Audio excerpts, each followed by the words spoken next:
अस्सलाम वालेकुम। अच्छा, आज हम एक थ्योरम करने लगे हैं, चाइनीज़ रिमाइंडर थ्योरम। स्टेटमेंट उसकी है, let m1 m2 to mk be the coprime integers.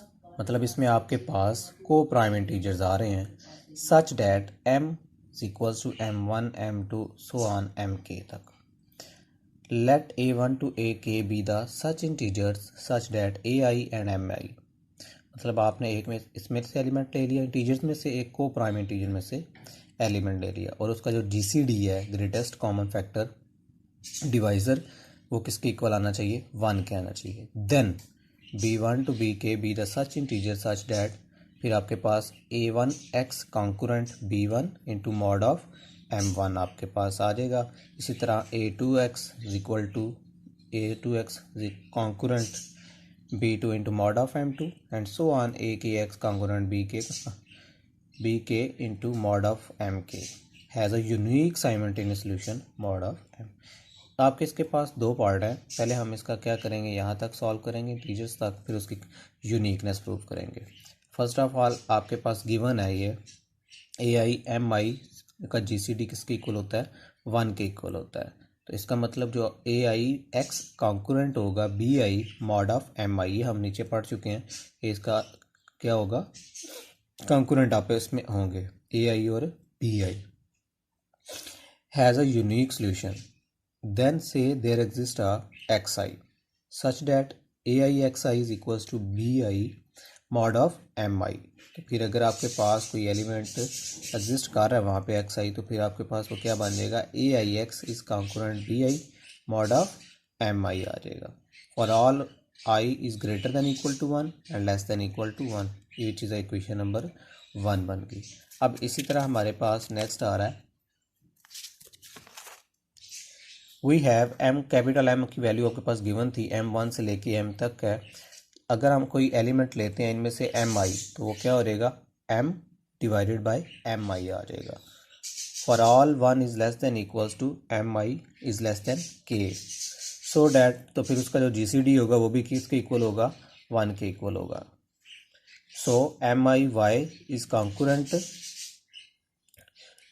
To the 1 mod of mi, we will have a unique solution, say that m steric। हम सपोज कर लेते हैं कि वहाँ पर जो कोई यूनिक सोल्यूशन है M I steric, then M आई, फिर एम आई स्टेरिक इस इक्वेशन को क्या करेगा, सेटिस्फाइड करेगा, मतलब ये y की जगह रिप्लेस हो जाएगा। M I asterisk is concurrent to the 1 into mod of M I for all I is greater than equals to 1 and less than equal to k। Equation number 2, now we defined an integer say x bar such that x bar फिर किस term का होगा, x1 m1 m1 asterisk plus x2 m2 m2 asterisk so on plus xk mk mk asterisk तक हो जाएगा। हम क्या करते हैं, इसको आप इक्वेशन नंबर से मल्टीप्लाई कर लें, तो आपके पास क्या बनता है, A I X bar is equal to या concurrent to A I X one M one, आपने इसके साथ सबको किससे क्या किया, ए आई से मल्टीप्लाई कर दे इक्वेशन नंबर 3 को। तो वो मल्टीप्लाई करने से आपके पास ये चीज़ आ गई, a1 a2 x2 m2 asterisk plus so on A I X K M K asterisk equation number 4 आ गई। फ्राम इक्वेशन नंबर 1, तो आपके पास फ्राम इक्वेशन नंबर 1 से क्या जनरल टर्म बनती है, A I X I is concurrent to the B I mod of M I.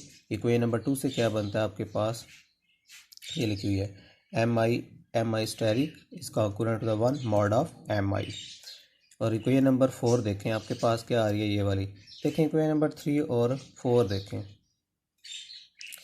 A I X bar is concurrent to the, ये terms है और ये टर्म है आपके पास, और उसको लिख सकते हैं इसकी बी आई डॉट वन, ये आपके पास इनको आपस में क्या किया, मल्टीप्लाई किया, मॉड ऑफ एम आई, दोनों में हमारे पास कॉमन आ गए, इनको आपस में राइट लेफ्ट हैंड साइड्स को मल्टीप्लाई कर लिया, तो ये आपके पास नेक्स्ट इक्वेशन नंबर 4 का सोल्यूशन बन गया। तो अगर आपके पास इसको लिखा जाए A I X bar is concurrent to the B I mod of M I, equation number 5 बन जाएगी। अब इसका मॉड को ख़त्म कैसे करते हैं, देखें आपके पास इस तरफ जो नंबर होता है यानी कि A I X bar minus B I divided by M I होता है, यानी कि M divides A I X bar minus B I. या जब आप इसको डिवाइड फॉर्म में लिखेंगे तो इस तरह लिखेंगे, अगर आप कॉन्करेंट फॉर्म में लिखते हैं तो आप इक्वेशन नंबर 5 की तरह लिखेंगे।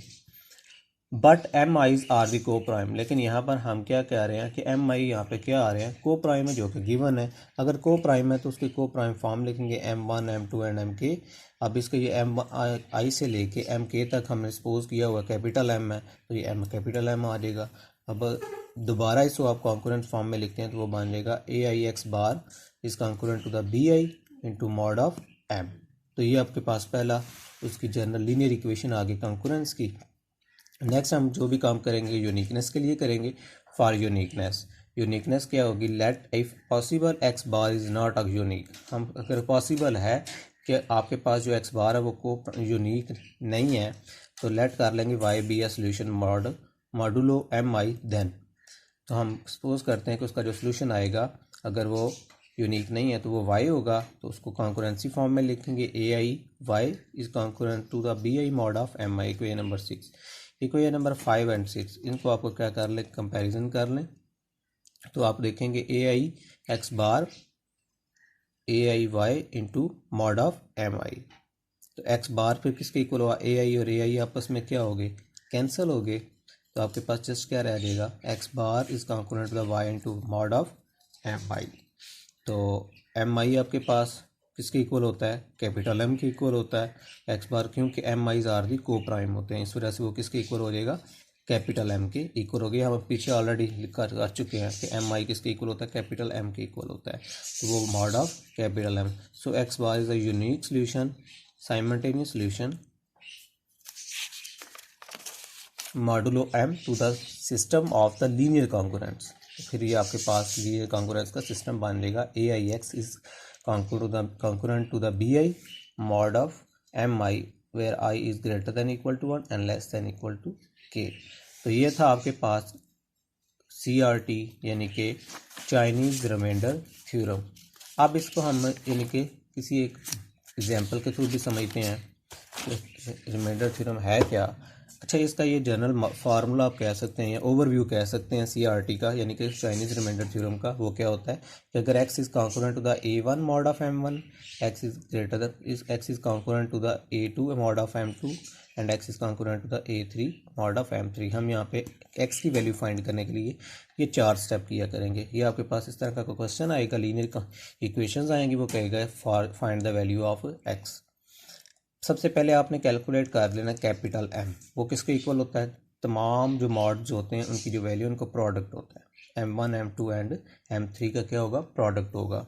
नेक्स्ट हम क्या करेंगे, M1 फाइंड करेंगे, वो क्या होता है M ओवर M1। M2 क्या होता है M over small M2। M3 is equal to capital M over small M3। उसके बाद आप मल्टीप्लिकेटिव इनवर्स फाइंड करने के लिए कोई भी मेथड अप्लाई कर सकते हैं। यहाँ पे जनरल मेथड है y1 is equals M1 into mod of M1, y2 is equal to M2 mod of M2। ये आप डायरेक्ट कैलकुलेटर से भी फाइंड कर सकते हैं। y3 is equal to M3 mod of M3। Finally फिर आप x की जो वैल्यू फाइंड करेंगे वो इनका क्या होगा, प्रोडक्ट का सम होगा। मतलब A1 M1 y1 plus A2 M2 y2 plus A3 M3 y3, इनका जो होगा प्रोडक्ट का सम आ जाएगा। तो वो क्या हो जाएगा, आपके पास x फाइंड हो जाएगा। देखते हैं एग्जाम्पल है आपके पास। Suppose the linear concurrency equations आपके पास गिवन है, वो कहता है एक्स फाइंड करना यूजिंग CRT मेथड आपने अप्लाई करना है उसके ऊपर। तो सबसे पहले हमने पहला स्टेप पढ़ा था कि कैपिटल एम फाइंड करते हैं, जो कि M1 M2 M3 होता है। M1 क्या है 3, M2 क्या है 5 और M3 क्या है 7। उनका जो प्रोडक्ट आएगा वो किसके इक्वल आ जाएगा, 105 के इक्वल आ जाएगा। तो कहता है नेक्स्ट हम M1 M2 M3 फाइंड करते हैं, वो होता है M over M1, capital M अभी फाइंड किया 105। अब M1 कैसे पता चलेगा, M1 आपके पास आ रहा है यही है 3, 5 और 7। यह ऑलरेडी आपको पता है M1 M2 मॉड की वैल्यूज़ होती हैं, तो वो आप इसको डिवाइड करेंगे 35। इस तरह M2 आपके पास 5 आ रहा है। कैपिटल M तो सबका सेम रहेगा, लेकिन M1 M2 M3 की वैल्यूज़ पुट की और उनको कैलकुलेट किया, डिवाइड कर दिया तो 15 आ गया। नेक्स्ट हमारे पास थर्ड स्टेप होता था, हम तो मल्टीप्लिकेटिव इनवर्स फाइंड करते थे। y1 is concurrent m1 mod of m1। अब m1 क्या होता है आपके पास ये लिखा हुआ है, कैपिटल m1 आपने फाइंड किया है, हो गया 35, कैपिटल m2 क्या है 21, कैपिटल m3 क्या है 15।